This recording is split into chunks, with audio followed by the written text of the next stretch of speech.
Selamat bertemu kembali di kelas algoritma, masih di belajar Python, masih di pembahasan tentang soal-soal latihan dan solusinya, yang merupakan gabungan penggunaan if, loop, dan list di Python.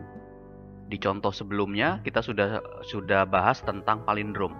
Nah, di sesi kali ini kita akan masuk di contoh kedua tentang bagaimana menyelesaikan latihan soal dan solusinya seperti apa dengan penggunaan Python, khususnya penggunaan if, loop, dan list di dalam Python tersebut.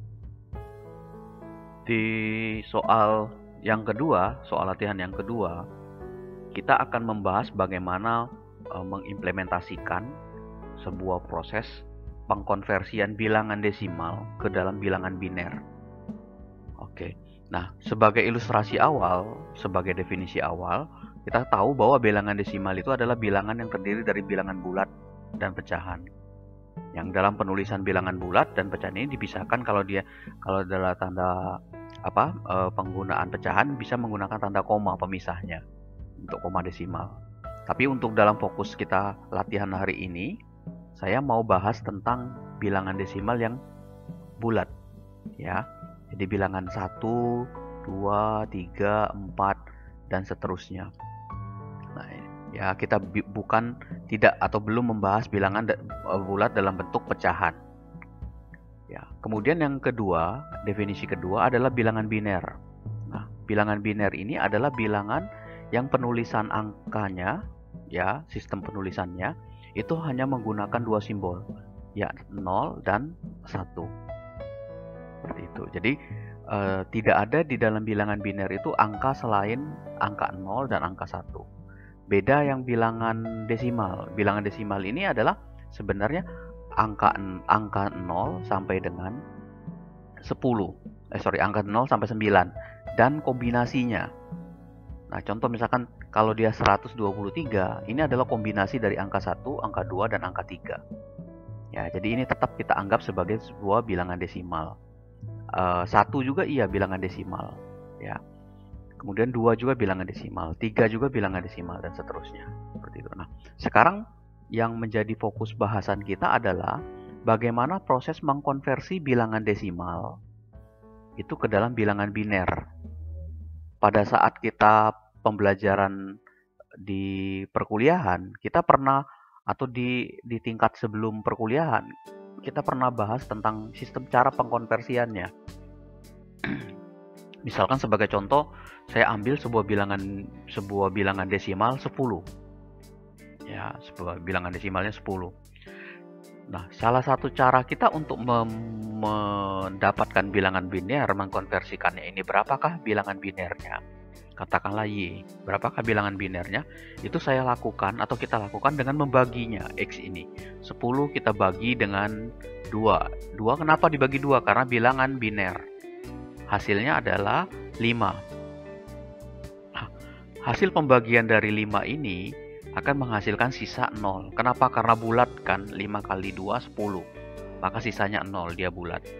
Kemudian proses berikutnya adalah sisa yang sebelumnya kita bagi lagi dengan 2.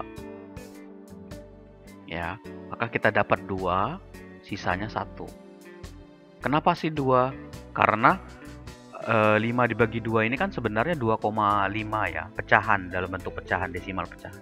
Tapi karena kita inginnya bulat, maka kita bulatkan dengan kita ambil bilangan yang terdekat dengan angka 5 itu. Adalah 2. 2 kali 2 kan 4. Nah, maka 2 lebih dekat dibandingkan 3. Kalau 3 kan terlalu jauh ya di atasnya. Jadi kita ambil yang terdekat tapi di bawah bilangan yang 5 ini, seperti itu. Nah, maka kita peroleh sisanya. Sisanya tuh 5 dikurangi 4, dapat sisa 1. Kemudian yang berikutnya, hasil pembagian ini, hasil bagi ini, kita bagi lagi dengan 2 lagi. Kita dapat 1, sisanya 0. Kenapa 0? Karena bulat, 2 bagi 2, 1. Bukan pecahan hasilnya. Berikutnya begitu juga, 1 dibagi 2 hasilnya 0, sisanya adalah 1. Nah, yang disebut sebagai bilangan binernya, ya X sama dengan 10 bilangan desimal, maka Y-nya bilangan binernya adalah Yang diambil adalah sisa-sisa ini. Sisanya ini kita gabung dari posisi yang paling akhir dihitung. Jadi 1, 0, 1, 0. Jadi 10 hasil konversi binernya adalah 1, 0, 1, 0. Seperti itu. Nah, begitu juga kalau kita punya biner. Misalkan Y sama dengan 1, 0, 1, 0. Itu berapa sih bilangan desimalnya? Nah, caranya adalah satu yang ini, kalau ini dia dikali. Jadi mulai dari depan dulu, dari ini ya. Misalkan dari belakang dulu kita ambilnya. 0 kita kali dengan 2 pangkat 0. Ditambah 1 dikali 2 pangkat 1. Ya. Kemudian ditambah 0 dikali 2 pangkat 2. Terus ditambah 1 dikali 2 pangkat 3. Nah, yang 0 ini 0 ditambah, ini kan 1 kali 2 pangkat 1 kan 2. Ditambah 0, yang ini 0 karena dikali 0. Sedangkan ini 1 dikali 2 pangkat 3 itu 8. Ditambah 8. Nah, hasil penjumlahannya adalah 10. Jadi sama ya. Jadi bilangan desimal 10 kalau kita konversikan ke dalam bilangan biner, kita peroleh 1010. Begitu juga bilangan biner yang kita peroleh tadi, kalau kita konversikan ke dalam desimal, kita peroleh adalah 10 bilangan desimalnya. Seperti itu. Oke, nah dari sini kita akan punya ilustrasi ya. Ya, jadi ini contoh penggambarannya seperti ini. Tadi itu. Jadi bagi bilangan 10 dengan 2 hasilnya 5, sisa 0. Kemudian hasil bagi dari poin yang sebelumnya kita bagi lagi dengan 2, hasilnya 2, kita ambil sisanya 1. Begitu juga seterusnya, hasil bagi dari poin kedua kita bagi dengan 2, hasilnya 1, sisa 0, dan seterusnya. Nah, nanti bilangan biner itu adalah penggabungan sisa bagi poinnya diambil dari yang paling belakang. Seperti itu. Ya, kita bisa coba nanti dengan kalau program yang kita buat sudah selesai, kita bisa coba tes ya dengan ini. Oke, sampai sini. Oke, nah berikutnya kita akan coba melakukan implementasinya ya. Proses implementasinya seperti apa di Python. Tapi sebelumnya saya coba analisa dulu buat algoritma dasarnya ya. Tadi kita misal ya, kita punya sebuah bilangan X itu 10. Ini desimal ini ya, bilangannya. Berapakah binernya? Oke. Nah, tadi disebutkan bahwa ada sebuah, untuk mendapatkannya itu 10 kita bagi dengan 2 sama dengan 5, sisa 0 ya. Kemudian yang berikutnya adalah 5 kita bagi dengan 2, kita dapat 2, sisa 1. Oke. Kemudian yang berikutnya adalah 2 kita bagi 2 sama dengan 1, sisa 0. Terakhir adalah 1 dibagi 2 sama dengan 0, sisa 1. Oke. Dari sini ya, kalau kita mau mengimplementasikannya dalam sebuah algoritma, bahwa ada proses berulang di sini dari 1, poin 1, poin 2, poin 3, poin 4. Oke. Pertama, berarti di algoritma kita nanti di Python program kita nanti, 1, ada loop ya, atau perulangan. Sebanyak apa? Sebanyak proses pembagian ini. Nah, ini kebetulan 10. Coba kalau kita ngambil misalkan contohnya kita ambil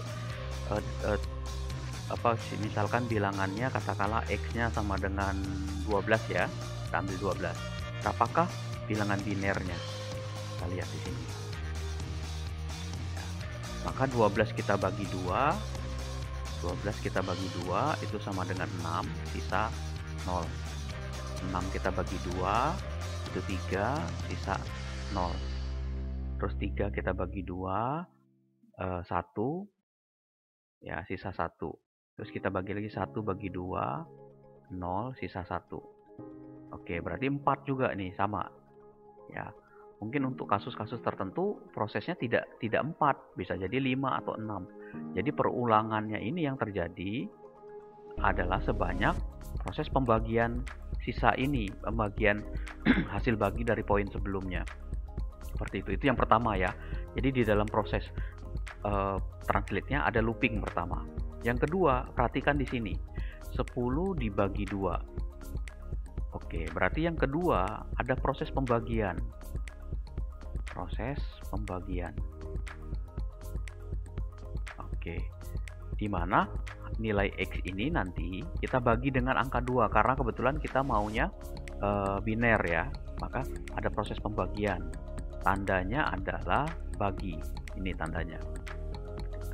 Kemudian yang ketiga, kalau kita perhatikan ada sisa bagi, maka ada proses sisa, perhitungan sisa. Nah, kita harus tahu kalau di program atau di algoritma perhitungan sisa hasil bagi ini menggunakan apa? Masih ingat? Kita gunakan modulus, mode. Ya, untuk mendapatkan sisa. Jadi nanti jangan lagi 10 dibagi 2, tapi nanti 10 mod 2. Nanti hasilnya 0. Tapi kalau 10 kita bagi 2, hasilnya adalah 5. Nah, 22 ini kita ambil. Begitu ya. Oke. Jadi dari sini terlihat, satu, ada proses perulangan. Ya. Terus yang kedua adalah proses pembagian dengan tanda bagi. Yang ketiga adalah proses perhitungan sisa hasil bagi. Ya. Oke. Yang keempat itu adalah bahwa setiap proses berikutnya, proses perulangan berikutnya, itu hasil bagi dari poin pertama itu menjadi dasar untuk membagi dengan bilangan 2. Maka di situ ada proses ya, proses iterasi ya, iterasi yang berulang ya untuk pembagian. Oke. Jadi hasil bagi ini nanti, hasil bagi yang 5 ini kita simpan sebagai sebuah variabel bagi misalkan namanya. Nanti hasil bagi ini menjadi dasar untuk bagi berikutnya. Oke, itu ya. Nah, kita lihat ini menjadi dasar untuk pembagian berikutnya. 2 itu menjadi dasar untuk pembagian berikutnya. 1 begitu juga untuk pembagian berikutnya. Ya. Oke.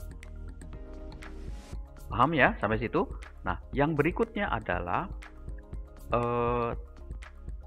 berapa banyak Pak proses loopingnya? Tadi kita bilang ini kebetulan 4 ya, sama 4 ya. Sama 4. Coba kalau misalkan saya tulisnya 4. 4 dibagi 2 sama dengan 2. Sisanya adalah 0. 2 dibagi 2 itu 1, sisa 0. 1 dibagi 2.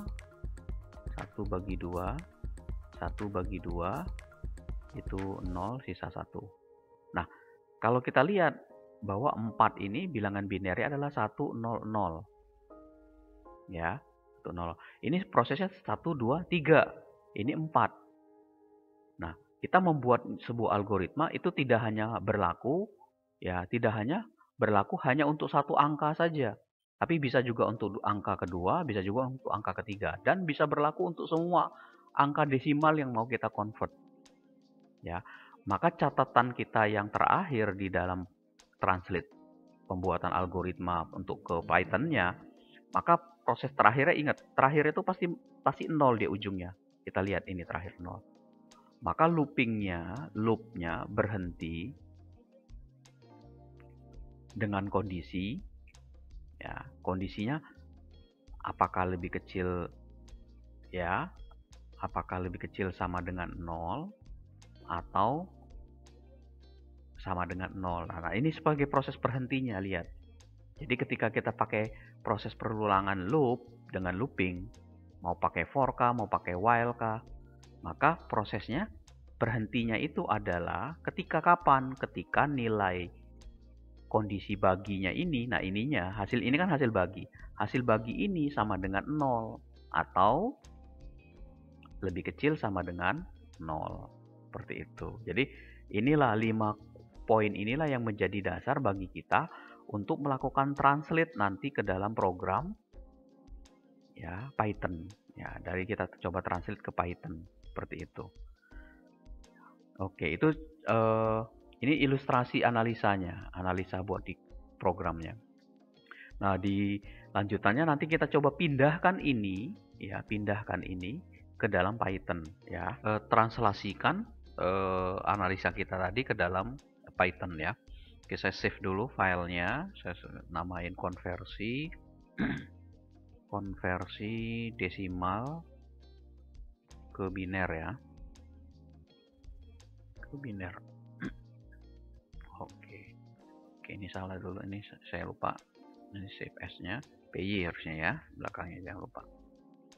Oke.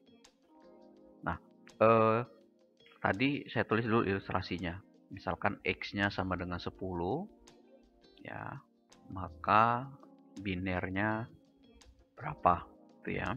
Oke, ini saya kasih remark ya. Ketiknya 3 kali pakai remark itu. Maka tadi kan 10-nya kita bagi 2, itu sama dengan 5, sisa 0. Kemudian 5 kita bagi 2, kemudian sama dengan 2, sisanya 1. Oke. Kemudian 2 kita bagi 2 sama dengan 1, sisa 0. 1 kita bagi 2 sama dengan 0, sisa 1. Maka binernya sama dengan 1010. Oke. Ya. Nah, sekarang dari sini ya, pertama itu yang harus kita pikirkan adalah inputannya dulu ya. Jadi prosesnya tetap ya di dalam sebuah badan program itu secara keseluruhan ada 3 komponen tetap ada. Yang pertama inputnya seperti apa, prosesnya bagaimana, dan hasilnya nanti seperti apa. Tetap itu yang menjadi dasar bagi kita semua untuk memindahkan masalah apapun ke dalam sebuah program. Nanti inputnya gimana ya, kemudian prosesnya seperti apa, hasilnya apa yang diinginkan. Nah, baru dicocokkan. Hasilnya kok beda dengan prosesnya. Ya, prosesnya seperti ini, kenapa hasilnya seperti ini? Atau kenapa hasilnya bisa seperti ini? Apakah prosesnya mempengaruhi? Begitu juga. Bisa juga proses dan output ini dipengaruhi oleh input yang salah. Atau juga bisa juga inputnya yang benar, tapi prosesnya salah. Jadi bisa 3 komponen itu tetap harus saling melengkapi di dalam sebuah penulisan program apapun ya, tidak hanya dengan penggunaan Python. Oke, sekarang kita pikirkan inputnya dulu ya. Misalkan tadi X ya, kita misalkan X. Nah, kita gunakan input ini ya. Ketik katakanlah bilangan desimalnya berapa yang diinginkan. Oke. Ya. Jadi nanti pada saat saya run, nah muncul tulisan ini kan, ketik bilangan desimalnya berapa? 10. Gitu. Nanti proses berikutnya. Oke. Kita sudah masuk di sini ya. Ketik bilangan desimalnya berapa. Kemudian yang berikutnya ada lagi nggak menjadi outputnya dia? Yang menjadi inputan. Oke, nah sambil jalan kita lakukan analisis untuk prosesnya. Ya, berarti kan proses berikutnya itu adalah pembagian. Nah, saya tulis hasil bagi di sini. Hasil bagi. Itu adalah X yang kita inputkan tadi kita bagi 2 kan? Kita simpan. Ya, seperti itu. Jadi kalau saya nanti cetak ini hasilnya, kita cetak ini print. Kita cek dulu ya hasil bagi di sini.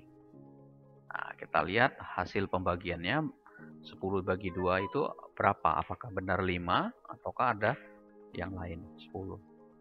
Oke, nah ini salah nih. Oke, dari sini kita ketahuan kan bahwa pembagiannya tidak bisa, kata dia, unsupported operand type for garis miring ini. str and integer. Kenapa? Ingat, masih ingat itu kesalahannya apa sebabnya? Saya ulangi lagi. Kenapa salahnya muncul kasus dia tidak dikenali ini? Ayo, masih ingat? Karena setiap proses input yang penggunaan ini tipe datanya adalah dalam bentuk string, bukan dalam bentuk integer ataupun float Ya, maka ini harus kita convertkan. Saya convert ke dalam integer ya. Nah, karena hasilnya adalah string, maka ketika kita bagi dengan 2, dia nggak bisa. Nah, sekarang saya tambahin integer di sini. Nah, saya bagi ya, 10 bagi 2. Tuh, 5 ya. Seperti itu. Ya, oke. Udah dapat tuh hasil bagi. Sekarang sisa baginya. X mod 2. Oke, sekarang kita cetak lagi. Sisa bagi. Oke, harusnya dia 0 ya. Kita coba cek. Ada salah dia di sini. No, invalid syntax. Apa nih? Pakai apa nih? Mode. Nah, ya. Kalau di Python dia menggunakan tanda persen. Oke, enter. Tuh, 0 ya. Benar ya? Oke. Berarti sudah dapat kita prosesnya ini. Ini saya bagi 2. Jadi ini input, ini proses, ini outputnya. Seperti itu. Nah, sekarang permasalahannya adalah proses ini kan tadi berulang. Berulang. Sebanyak berapa? Sebanyak hasil baginya. Ya, sebanyak hasil baginya. Sampai dengan kondisi terakhir itu adalah 0. Ya, hasil baginya 0. Maka kita gunakan perulangan while. Saya gunakan while ya. Nah, sekarang yang menjadi kondisi untuk menghentikannya apa? Ingat di sini. Di sini kan hasil bagi, di sini sisa. Ya, kalau kita menggunakan sisa sebagai indikator untuk berhenti, kita nggak tahu apakah 1, apakah 0 akhirnya. Ya, tapi kalau kita menggunakan hasil bagi, bahwa setiap hasil bagi ini nanti terakhirnya tuh pasti 0. Maka yang kita jadikan panduan adalah hasil bagi ini. Kapan? Ketika hasil bagi lebih kecil sama dengan 0. Jangan lupa titik 2 di sini. Nah, ini kita tambahkan ke sini, kita majukan ke dalam loop tadi. Ya, kita tab atau kita kasih spasi sebanyak 4. Seperti itu. Ya, jadi kita hasil bagi lebih kecil sama dengan 0. Oke. Ya. Nah, sekarang kita lihat di sini. Ya. Lebih kecil sama dengan while hasil bagi lebih kecil sama dengan 0. Ya, ini kondisinya. Nah, kita lihat nih kenapa dia masih ada errornya di sini. Kata dia using variable hasil bagi before assignment. Ayo. Oke, kita lihat sekarang. Nah, ini masih ada errornya. Dia bilang di sini using variable hasil bagi before assignment. Ya. Oke, berarti kita harus deklarasikan di sini. Ya, karena hasil bagi itu adalah nilai awalnya. Harus tahu, jadi kalau tadi error tadi itu sebenarnya dia harus punya nilai awal. Kita setting nilai awal hasil bagi ini, kita ambilkan dari pertama kali nilai awalnya kan adalah 10 kan ini. Ya, asumsikan pembagian pertama itu adalah 10, maka ini hasil baginya kita samakan dengan X di sini. Oke. Nah, sekarang perhatikan while-nya ini. While hasil bagi lebih kecil sama dengan 0. Nah, hati-hati dengan tanda operator lebih kecil sama dengan ini. Kalau saya kasih lebih kecil sama dengan 0, ini kan nanti 0 dibagi 2 masih juga 0 kan. Maka ini akan terus-terusan looping tidak hentinya. Maka ini tidak tepat kalau kita gunakan lebih kecil sama dengan. Kalau saya ganti lebih besar gimana? Jadi ketika nilainya lebih besar dari 0, ya, selama hasil bagi ini lebih besar dari 0, ya, maka dia akan proses pembagian ini. Seperti itu. Ya. Nah, sekarang saya coba cetak di sini, saya masukkan dulu ini. Ya, kita coba run, kita coba masukkan, kita cek hasilnya ya. Saya mau 10, saya bagi. Tuh lihat, looping terus dia. Ya, tidak berhenti. Ya, oke. Hasilnya kan looping tidak berhenti, ya. Nah, maka kita tambahkan di sini. Jadi karena pada saat proses pembagian ini, hasil bagi 10 dibagi 2 ini, Ya, itu sama dengan 5. 5 bagi 2 ini udah. Nah, yang X ini kan nanti kan berganti menjadi hasil bagi sebelumnya. Maka di sini kita tambahkan ini. Hasil pembagian yang baru, X-nya itu menjadi hasil bagi. Jadi kan nanti terganti. Awalnya 10, kemudian 5 kan hasil baginya di sini. Kemudian 5 ini nanti menjadi X, nanti naik lagi ke atas 5 bagi 2. Nanti 5 bagi 2 itu dapatnya 2, 2 bagi 2 jadi 1. Terus seperti itu sampai dengan kondisi yang ini terpenuhi. Kalau sudah terpenuhi dia keluar, seperti itu. Nah, ini sekarang kita coba cetak dulu nih. Ya, hasil baginya kita cetak. Kita cek. Saya masukin 10 sebagai bilangan contohnya. Tuh lihat 52 ya. 5210. Udah bener nih ya. Oke.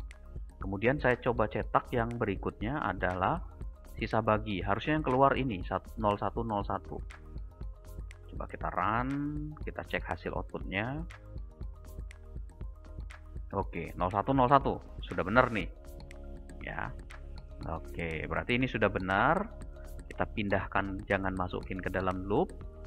Kita keluarkan karena kita mau hasil akhirnya nanti kan. Seperti itu. Ya. Nah, yang berikutnya adalah kita mau mencetak hasilnya. Ya, mau mencetak hasilnya.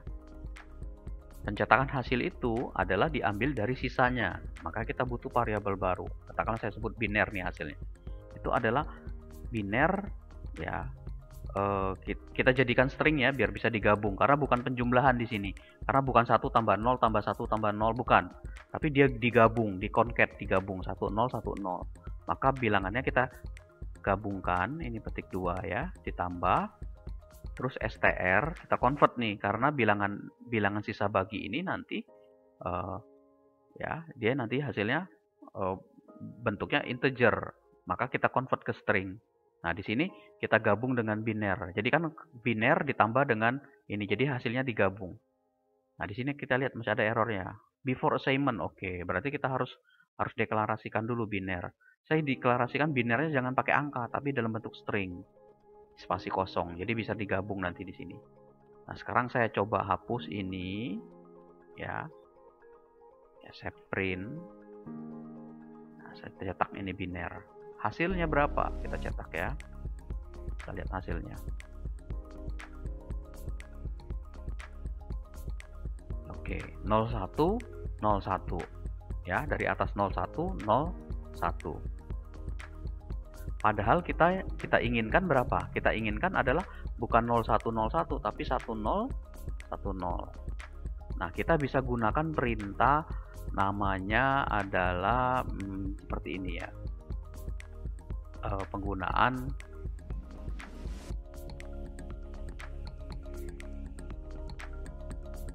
kita bisa gunakan bentuknya slicing ya. Jadi kita gunakan ini, kita petik 2 min 1 ya, coba kita cek ya outputnya. Ini saya ketik 10. Oke, tuh 1010 ya. Oke, jadi kita dengan menggunakan perintah slicing ini slicing namanya. Ya, ada 3 parameter. Ada titik 2. Jadi kalau ingat ya, kalau dalam bentuk string urutannya masih ingat sebelumnya itu, kalau dia diambil dari belakang kan minus 1, minus 2, minus 3, minus 4 dan seterusnya. Nah, minus 1 ini menyatakan bahwa indeks yang pertama kali dibaca itu adalah yang paling belakang, yang 1 ini. Ya, kalau ini start sama stopnya dari mana kalau diisi. Jadi bisa saja kita ganti. Oke, berarti sampai sini kita udah bisa menyelesaikan soal untuk konversi biner ke desimal. Dari desimal ke biner. Misalkan tadi 12 kita lihat ya. Tuh, 1101. Kita cek di sini tadi. Tuh, 110 ya, 1100. Coba kita cek sini benar nggak di sini tadi. 1100, oke. Sekarang saya run lagi untuk 4 ya. Kita masukin 4. Oke, 4. Kita enter. Tuh, 100 ya, 100. Kita lihat di sini tadi. Tuh, 100. Ya, ini. Oke, berarti udah bener nih. Ya, caranya. Jadi sekali lagi saya coba simpulkan. Ketika kita mau melakukan proses konversi dari biner ke desimal, dari desimal ke biner, itu maka prosesnya adalah pertama, kita bagi bilangan desimal itu dengan biner 2 terutama di sini. Kemudian hasil baginya kita simpan, kita ambil juga sisa baginya. Proses berikutnya adalah hasil bagi di poin sebelumnya itu menjadi dasar pembagian untuk berikutnya. Ya. Kemudian kapan berhentinya? Ketika nilai ininya sama dengan 0 terakhir. Maka ada proses looping di sini. Nah, kita gunakan while untuk loopnya. Itu ya. Nah, oke. Nah, terus terakhir dari saya, ya dari sini ada proses slicing tadi. Saya mau jelaskan di sini. Sebenarnya ada macam-macam cara juga di situ ya, untuk bisa digunakan. Nah, ini saya ambil coba cara menampilkan proses dari belakang catatan. Jadi yang tadi kita gunakan slicing ini ada 3 parameter, start, stop, sama step. Ya. Kalau nilai start dan stopnya kita kosongkan, artinya stringnya dari ujung ke ujung, dari ujung paling belakang ke depan. Nah, statement 1 menandakan awalnya adalah dari akhir string sampai ke awal string, sehingga terbentuklah string yang sudah terbalik, yang sudah dibalik. Jadi kalau kita start stop, kita mulai mau start stop mana?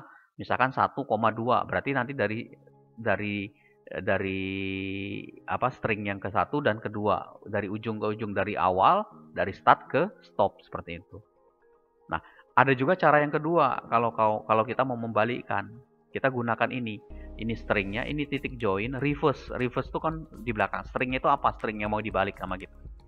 Nah, fungsi reverse ini adalah fungsi built-in atau bawaan dari Python yang digunakan untuk mengembalikan iterator yang berisi string terbalik. Satu persatu karakter dari string dibalik kemudian digabungkan dengan metode join string. Jadi metode ini nanti setelah dibalik digabung. Jadi dibalik dulu satu-satu, terus gabung. Balik lagi satu, gabung. Balik lagi satu, gabung, terus seperti itu. Nah, saya lebih enak menggunakan ini, lebih simple ya. Cukup satu baris di print seperti ini. Tapi mau pakai ini silakan. Nah, ini pencatatan proses ini, pembalikan kalimat, pembalikan sebuah string ini. Itu saya ambil dari literaturnya di sini ya. Silakan diakses lebih detailnya di sini. Oke, dari saya itu untuk contoh yang kedua tentang konversi bilangan desimal ke bilangan biner ya. Nah, teman-teman bisa mengkonversikan balik. Pertanyaannya adalah bagaimana dari bilangan biner itu menjadi bilangan desimal. Coba yang bisa menerima tantangan ini silakan di-share videonya atau listing programnya, di copy paste di kolom komentar. Ya, di copy paste. Ya, silakan kita diskusi di situ kalau ada perubahan itu. Kemudian yang kedua, kalau teman-teman punya cara yang lain untuk melakukan proses konversi ini, tidak masalah ya. Jangan dijadikan ini sebagai sebuah ketentuan yang absolut bahwa ini benar seperti itu, tidak. Kalau teman-teman punya cara yang lain yang lebih simpel, itu silakan, tidak bermasalah, tidak masalah untuk proses pembelajaran. Ya, yang ingin kita sampaikan di sesi kali ini adalah logik bagaimana untuk teman-teman yang baru memahami algoritma, bagaimana cara dia memahami konversi proses perhitungan itu. Oke, dari situ kita lihat ya, ini terakhir saya ini kan bagi. Ini kita sebut tadi sebagai input ini, atau kita sebut bisa juga sebagai inisialisasi awal. Oke. Atau input di sini, ini inputnya, ini prosesnya nih. Nah, ini sudah deskripsi ya, ya.